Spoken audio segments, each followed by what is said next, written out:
I hope everybody's doing great. You and your loved ones, all you holiday folks, I wish you happy holidays. All you non-holiday folks, I wish you happy non-holidays. What? So here we go. All right, y'all stay cool. Now I appreciate you. I appreciate each and every one of you. All right, have a good day. Here we go. What's going on? What's going on, trucking world? All over the world. Just real quick, this is T Young 18 WMS, Thomas Young 18 Wheels Maneuvering Skills. Question: why do people get into trucking? Why do people want to get into trucking? Why did you get into trucking? Yeah, you. Why did you get into trucking? I mean, people get in trucking for different reasons. There are a lot of variables to freaking consider. Me? Why did I get into trucking? Because I wanted to. That's why I got into trucking. Hell, I was working at a lumber company.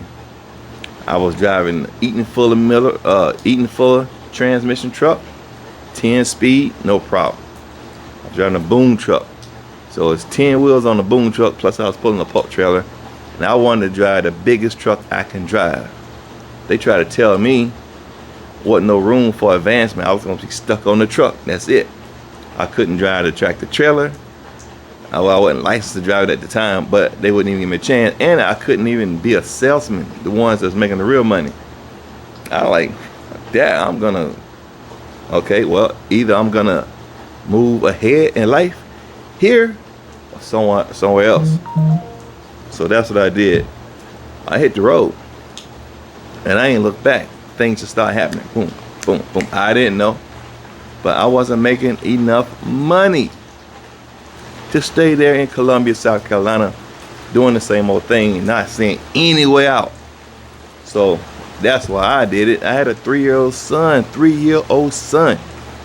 You know, love my son. I wanted to be able to do things with him and for him and all that stuff, but I wasn't making enough money. So I went over the road. I dumped about 10 years over the road. Right? I'm still in the trucking industry. And I'm doing pretty good. Thank God, of course. I can't do nothing. So people get on the road for hell.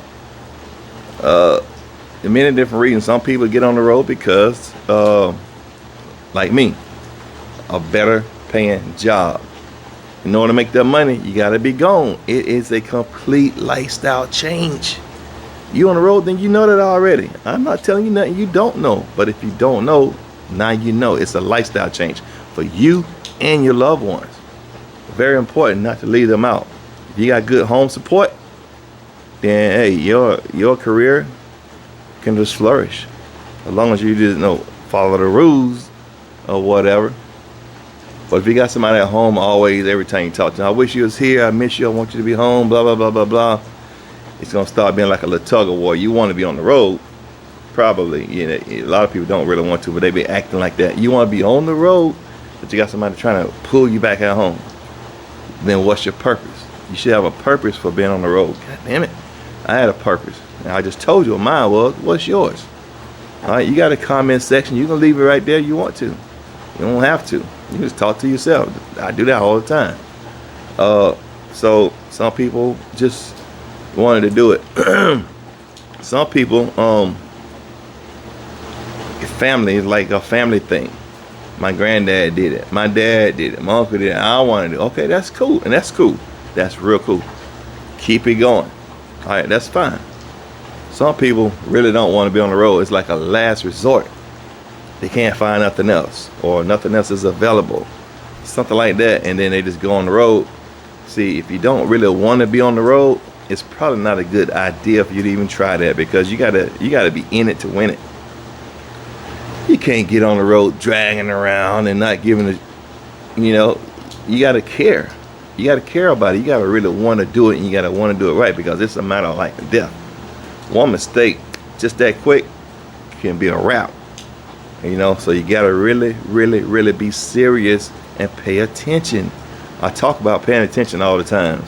I see it all the time. People just don't pay attention. To me, they don't give a shit. They don't care nothing about it. They just want to do what they want to do, and that's it. You gotta be responsible, and you gotta be courteous. You gotta be respectful. You gotta be all of this stuff. See, because you got that special training, so you held to a higher standard.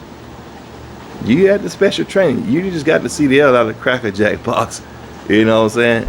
Although some of y'all act like it. Well, not maybe not y'all, but some other people act like it. You could tell. Some people get on the road because, well, certain companies will accept certain things. All companies don't go for the same stuff. Some people have backgrounds that would hinder them from going with certain companies. And those same backgrounds will allow them to go with certain companies that will take them, that they meet the criteria. All right, and even at that, you have to be serious. You have to pay attention. You got to take it seriously and not for granted. All right, if this is the way you're going to make a living, this is a career change, this is a lifestyle change, this is how you support you and your loved ones, then why mess around with that? You know, I see people doing some stuff, doing some crazy things. To me, they cannot be serious. If you're going to get drunk and be drinking when you know you're not supposed to and get behind the wheel of that truck and drive it, you don't care about yourself and no one else. You definitely don't care about your loved ones. You don't care about nobody on the road with you, and that is crazy.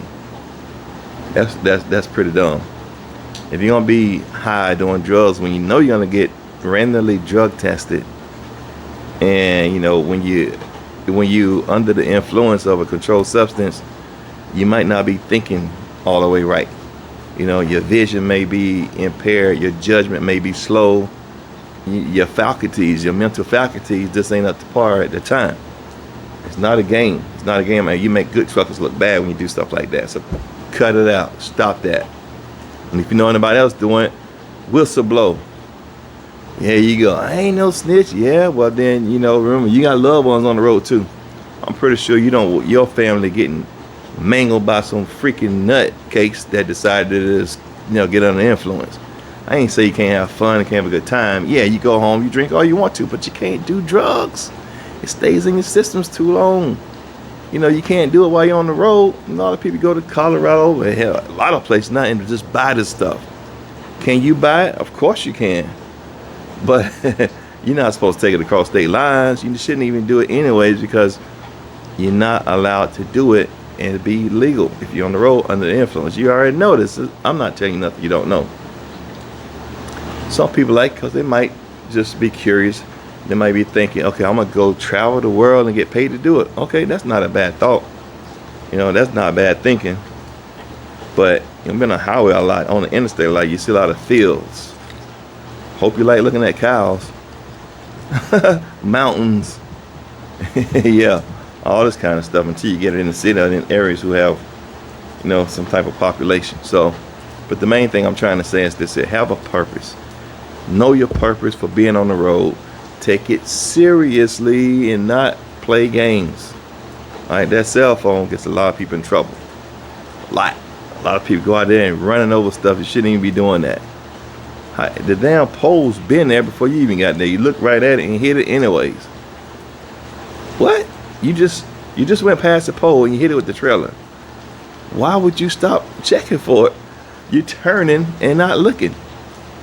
So all you're doing is, I mean, and you're gonna look sooner. You're gonna stop sooner or later. Once you hit it, you gotta stop. But I don't know. Some of you stop, run right over the thing, keep going. But now you got all this damage. Now you just messing up your career. All right, that's not cool.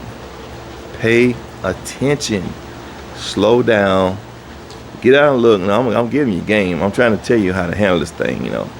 This is in my opinion, based on my experience and my personal assessment for all the stuff I've been involved in. If you would just slow down, think before you move, look before you move, plan your work, and work your plan. I ain't gonna be here all night just jaw jacking. I'm just trying to get straight to it because I'm about to get up out of here. I just want to have a little conversation real quick, you know, because I care about you. I don't have to know you to care about you. You come in the trucking industry, I want you to be successful. I want you to be safe. I want you to keep people around you safe. When other motorists is around you and you behind the wheel of that truck, they should not be intimidated. They should not feel scared and afraid and all this stuff, frightened. What are they scared of? What about your driving? What about you being behind the wheel makes people afraid? They should feel what? Safe. And guess what else that nobody thinks about? They should feel protected. By your driving, they should feel protected and relaxed. Not scared and afraid of being crippled, injured, or killed. Think about that. You really have a lot of control because you got a lot of responsibility. So stay safe. Take it easy. I'm here. You want to holler at me? Let's do it. I'm cool. All right. So this is 18 WMS, 18 wheels maneuvering skills. Let's stay safe.